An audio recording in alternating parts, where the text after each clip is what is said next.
jumpa lagi bersama saya Dina Yudita di Soccer Lover yang hadir dengan informasi menarik dari dalam maupun luar lapangan hijau.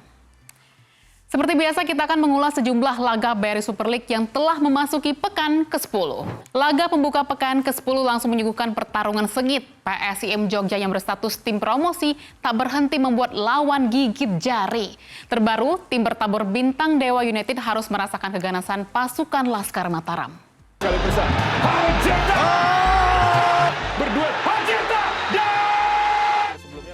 Dari laga lanjutan pekan ke-10 BRI Super League, duel sengit PSIM Jogja versus Dewa United tersaji di Stadion Sultan Agung Bantul, Daerah Istimewa Yogyakarta, Rabu sore. Laskar Mataram yang tampil dominan langsung membuka keunggulan cepat melalui gol Nermin Haljeta di menit ketiga. Sepakan kerasnya tak terbendung dan menjebol gawang Dewa United.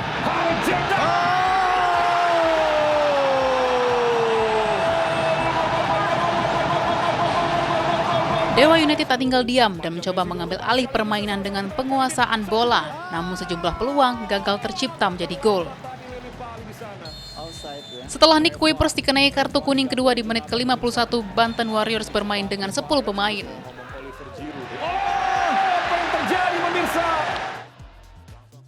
Nermin Haljeta menggandakan keunggulan PSIM lewat gol yang dicetaknya di menit ke-61, usai memanfaatkan umpan terobosan Pulga Vidal.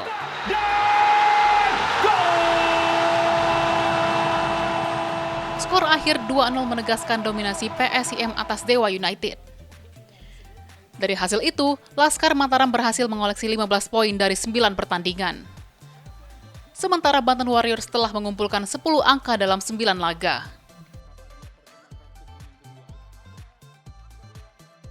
Laga tak kalah sengit adalah pertarungan antara Bali United menjamu Persita Tangerang. Kedua tim sama-sama datang dengan kepercayaan diri tinggi setelah meraih kemenangan pada laga sebelumnya. Duel Bali United kontra Persita Tangerang akan tersaji di Stadion Kapten Iwayan Dipta Gianyar Sabtu malam. Bali United dalam kepercayaan diri tinggi usai sukses membawa pulang 3 poin dari kandang Persijap Jepara 2-1. Kemenangan itu menjadi bukti bahwa Serdadu Tridatu mampu menjaga konsistensi permainan mereka meski bermain di luar kandang. Pelatih kepala Bali United Johnny Jensen mengaku senang dengan performa anak asuhnya usai mengalahkan Persijap Jepara. Ia menilai timnya tampil solid dan mampu mengontrol permainan meski beberapa peluang emas belum bisa dikonversi menjadi gol tambahan. Jensen diperkirakan akan kembali menurunkan komposisi terbaiknya saat menghadapi Persita, dengan fokus menjaga keseimbangan antara lini tengah dan serangan balik cepat yang menjadi ciri khas permainan Bali United musim ini. Di sisi lain, Persita Tangerang tampil luar biasa dengan kemenangan telak 4-0 atas PSIM Jogja.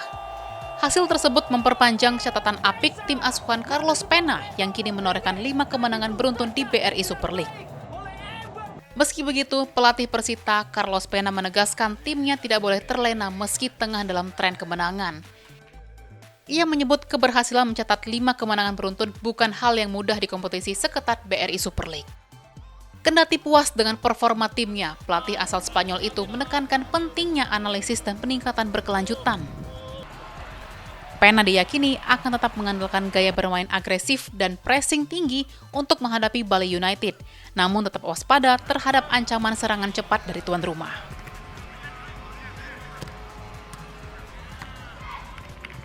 Salah satu laga yang mencuri perhatian di pekan ke-10 adalah duel antara Arema FC kontra Borneo FC Samarinda. Kemenangan Singoedan di pekan sebelumnya di markas PSM Makassar jadi ancaman serius bagi pesut etam yang belum terkalahkan. Salah satu jiwa. Arema FC akan menghadapi ujian berat saat menjamu Borneo FC Samarinda dalam lanjutan pekan ke-10 BRI Super League 2025-2026. Laga ini diyakini akan berlangsung sengit, mengingat kedua tim sama-sama tengah dalam performa positif dan berambisi menjaga momentum. Singoedan baru saja meraih kemenangan berharga di kandang PSM Makassar. Hasil itu menjadi bukti kebangkitan tim kebanggaan Aremania setelah tampil inkonsisten di awal musim. Bermain di hadapan publik sendiri, Arema tentu ingin melanjutkan tren positif tersebut. Kedisiplinan skuad Arema saat menang atas PSM menjadi kunci karena lahir dari kerja keras dan ketenangan dalam menjalankan instruksi taktik di lapangan. Arema FC diyakini akan menerapkan pendekatan yang sama ketika menghadapi Borneo FC. Pemain Arema akan tampil kompak dan tidak terpancing permainan cepat lawan yang dikenal berbahaya dalam transisi serangan. Sekali, penalti!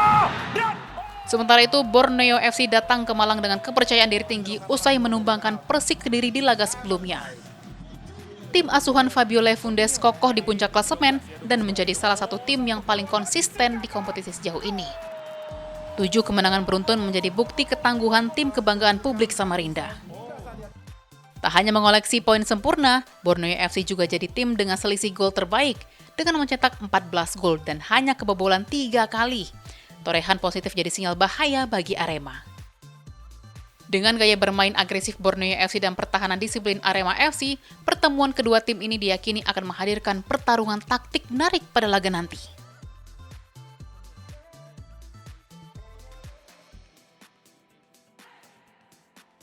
Dari laga lain, Persib Bandung akan menghadapi ujian berat kala ditantang Persis Solo. Menghadapi jadwal padat main di kompetisi Asia, jadi ujian Maung Bandung yang berambisi menang pada laga nanti.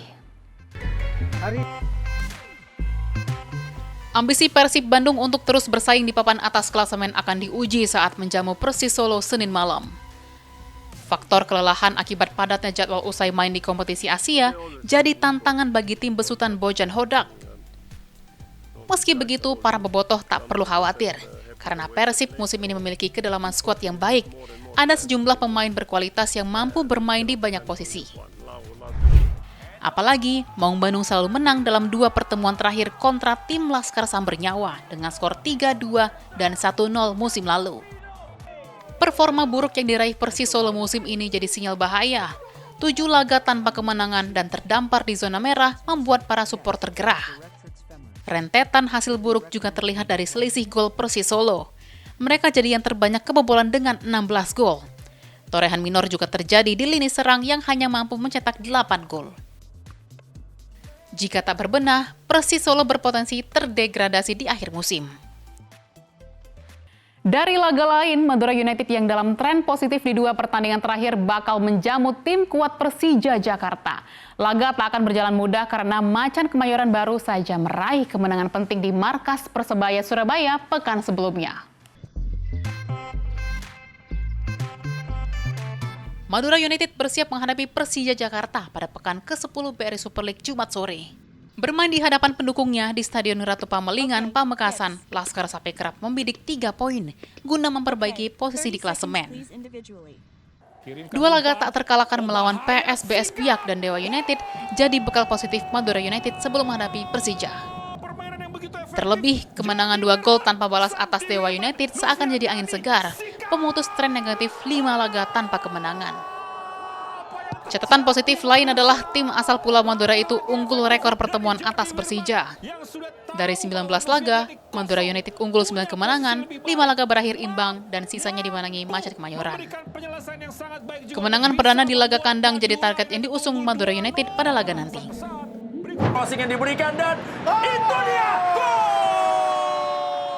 Meski begitu, Persija tak bisa dipandang remeh. Rizky Ridho dan kolega bertandang ke Pulau Madura berbekal kemenangan penting 3-1 di markas Persebaya Surabaya. Kemenangan ini memutus tren negatif di 3 laga sebelumnya. Perbaikan lini belakang Persija terasa di laga melawan Persebaya. Sebelumnya Persija kebobolan 6 gol dalam 3 pertandingan. Namun di Gelora Bung Tomo, lini belakang Macan Kemayoran tampil solid dan berhasil menahan gempuran anak-anak Surabaya. Pada laga nanti, kemenangan menjadi harga mati bagi Persija. Pasalnya, raihan 3 poin akan membawa mereka memanaskan persaingan menuju perebutan gelar juara.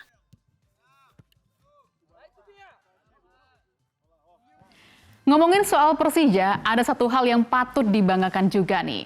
Sejumlah laga yang melibatkan Macan Kemayoran menarik minat dan jadi yang terbanyak ditonton.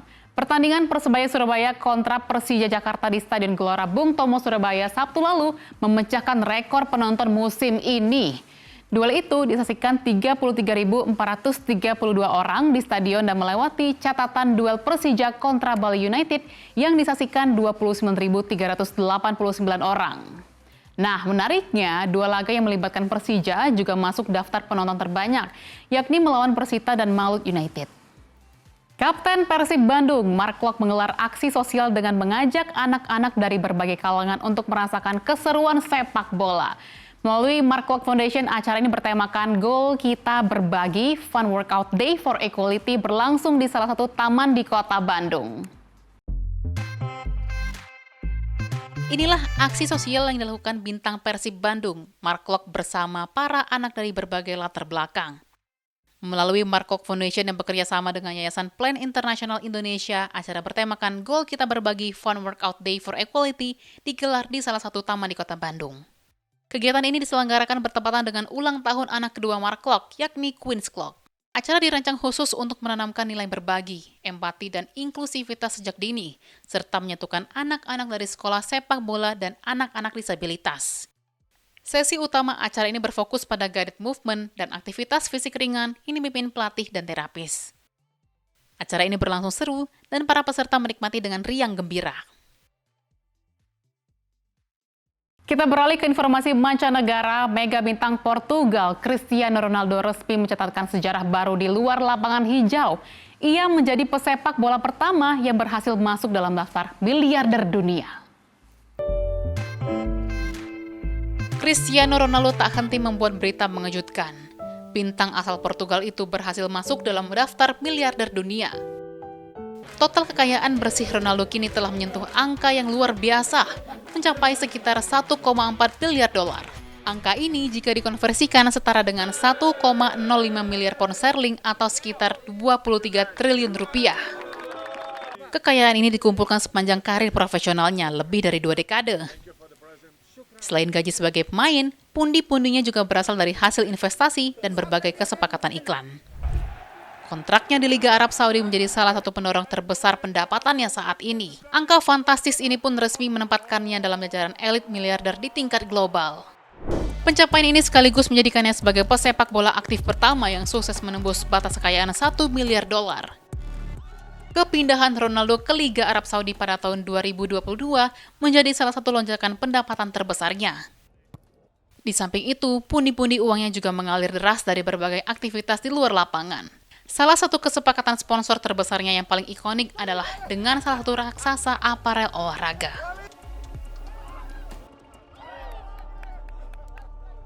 Cukup sekian perjumpaan kita kali ini, jumpa lagi pekan depan ya. Stay healthy and keep sporty ya soccer people. Bye-bye!